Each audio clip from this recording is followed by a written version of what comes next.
Dears, നമ്മുടെ vacation ഒക്കെ start ചെയ്യാൻ പോവാണല്ലേ. 2 മാസത്തെ കുറേ കാലം സ്കൂളിൽ പോയിട്ട് 2 മാസത്തെ വെക്കേഷൻ കാത്തിരിക്കുകയാണ് എല്ലാ മക്കളും. ആ വെക്കേഷൻ നമ്മൾ കുറേ കാര്യങ്ങൾ പ്ലാൻ ചെയ്തിട്ടുണ്ടായിരിക്കും.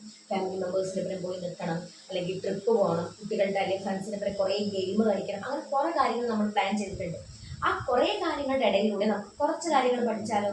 അതിന് വേണ്ടിയിട്ട് ഞങ്ങളിവിടെ ഒരുക്കിയിരിക്കുന്നത് 2 മാസത്തെ ബേസിക് മാത്തമാറ്റിക്സ് ക്ലാസ് ആണ്. നിങ്ങളുടെ പാരൻസ് ഈ വെക്കേഷൻ നിങ്ങൾക്ക് തരാൻ പോകുന്ന ഏറ്റവും നല്ലൊരു ഗിഫ്റ്റ് ആയിട്ട് തന്നെ നിങ്ങൾ കാണും. നമുക്ക് കുറേ കാര്യങ്ങൾ മാത്സിനെ കുറിച്ച് പഠിക്കാനുണ്ട്, പക്ഷെ നമ്മൾ അത്ര ഡീറ്റെയിൽ ആയിട്ട് പോകുന്നില്ല. ബേസിക്, അതാണ് നമ്മുടെ ടോപ്പിക്, ബേസിക് മാത്തമാറ്റിക്സ്. ഇപ്പോഴും ചില കുട്ടികൾക്ക് ബേസിക് ആയിട്ടുള്ള കാര്യങ്ങൾ അറിയുന്നില്ല. അതായത് അഡീഷൻ, സബ്ട്രാക്ഷൻ, മൾട്ടിപ്ലിക്കേഷൻ, ഡിവിഷൻ, അങ്ങനത്തെ കുറേ കാര്യങ്ങൾ നമുക്ക് അറിയാത്തതുണ്ട്. അപ്പം ഇതൊക്കെ ചിലത് അറിയായിരിക്കും, പക്ഷെ അതെങ്ങനെ ഒരു പ്രോബ്ലം കിട്ടുമ്പോൾ ചെയ്യുക എന്നാണ് ഓരോ മക്കളും ചിന്തിച്ചുകൊണ്ടിരിക്കുക. അപ്പം നമുക്ക് കുറേ കളികളിലൂടെയും കാര്യങ്ങളിലൂടെയും ഒക്കെ നമുക്കിത് പഠിച്ചു നോക്കിയാലോ? നമ്മൾ ആദ്യത്തെ അതാണ് നമ്മുടെ അഡീഷൻ. അഡീഷൻ എന്താ?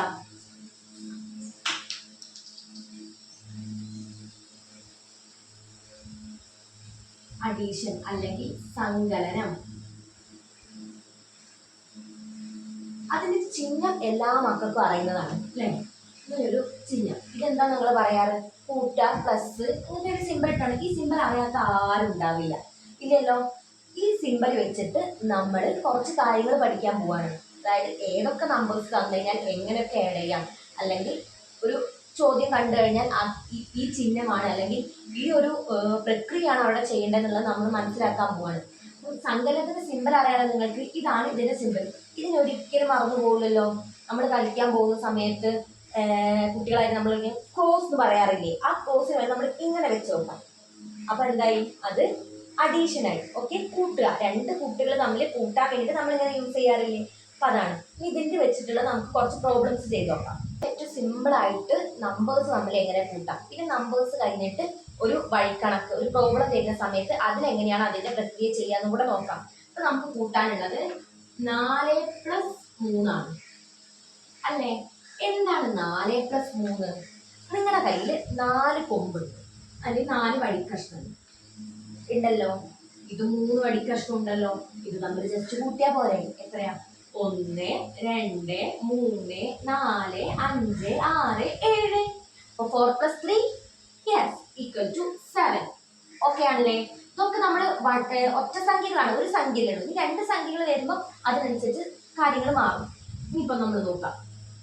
8+3 അല്ലേ? 8 എന്തെടുക്കാം? ഇപ്പൊ കൊമ്പൻ എടുക്കണമെന്നില്ല, 8 ലഡുകൾ എടുക്കാം നമുക്ക്. 1, 2, 3, 4, 5, 6, 7, 8. 8 ലഡു ഉണ്ടല്ലോ. ഇവിടെ എത്ര ലഡു ഉണ്ട്? 3 ലഡു. ഈ 8 ലഡു 3 ലഡു കൂടെ കൂട്ടിക്കഴിഞ്ഞാൽ എത്ര കിട്ടും? മൊത്തം എത്ര ഉണ്ടാവും നോക്കേ? 1, 2, 3, 4, 5, 6, 7, 8, 9, 10, 11. അപ്പൊ അവരുടെ കയ്യിൽ എത്ര ലഡുകളുണ്ട്? 11 ലഡുകളുണ്ട്. ഇപ്പൊ നിങ്ങൾക്ക് കൂട്ടാൻ കുറച്ചും കൂടെ സിമ്പിൾ ആവാൻ വേണ്ടിയിട്ടാണ് നമ്മൾ ഇങ്ങനെ ഓരോന്ന് വരച്ചു നോക്കുന്നത്. പക്ഷെ നമുക്ക് എക്സാം ആയിട്ട് നമ്മൾ ഇങ്ങനെ കുറെ നേരം വരച്ചു നോക്കേണ്ട ആവശ്യമില്ല. അപ്പൊ നമ്മൾ ഇങ്ങനെ കൂട്ടി നോക്കാം. നമ്മുടെ കയ്യിൽ എന്ത് ചെയ്യാം? ഇപ്പം 8 ടീച്ചർ എടുക്കുന്നത്. 8 വിരൽ നമ്മൾ കയ്യിലെടുത്ത്, 8 വിരൽ കയ്യിലെടുത്ത്, പിന്നെ നമുക്കൊരു 3 വിരലും കൂടെ ഉണ്ട്. അപ്പം 9, 10, പിന്നെ ഇവിടെ 1 എടുക്കാം, 11. അങ്ങനെയും കൂട്ടാം. പക്ഷെ നമ്മൾ വലുതിലേക്ക് പോകുമ്പോൾ കയ്യിൽ കൂട്ടരുത്. നമ്മുടെ കയ്യിൽ ഉൾക്കൊള്ളാൻ പറ്റുന്ന കാര്യങ്ങൾ മാത്രം നമ്മൾ കയ്യിലെടുക്കാൻ പറ്റുള്ളൂ. ഇനി നമുക്ക് ടീച്ചർ ഒരു കണക്ക് തരാം, നിങ്ങൾ ചെയ്തു നോക്കാം. 5+4 എത്രയാ? 5+4 5ഉം 5ഉം എത്രയാണെന്ന് നിങ്ങൾക്ക് അറിയാം? 10 ആണെന്ന് അറിയാം. നമ്മൾ പൊതുവേ പറയുന്ന കാര്യങ്ങൾ 5ഉം 5ഉം 10. ഈ 5ന്ന് 1 അല്ലേ പോയിട്ടുള്ളൂ. അപ്പൊ 10നേക്കാൾ 1 കുറഞ്ഞാൽ എത്രയാ? 9.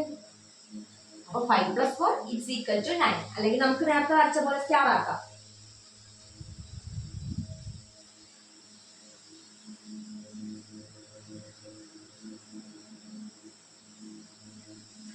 നോക്കിയേ, ഈ സ്റ്റാറുകളൊക്കെ ഒന്ന് എണ്ണി നോക്കിയ മക്കള്. 1, 2, 3, 4, 5, 6, 7, 8, 9. കറക്റ്റ് ആയില്ലേ? ഓക്കെ. ഇനി നമുക്ക് ഇതിന്റെ എന്താണ് പ്രോബ്ലംസ് വരുന്നത് ഉണ്ടാവും.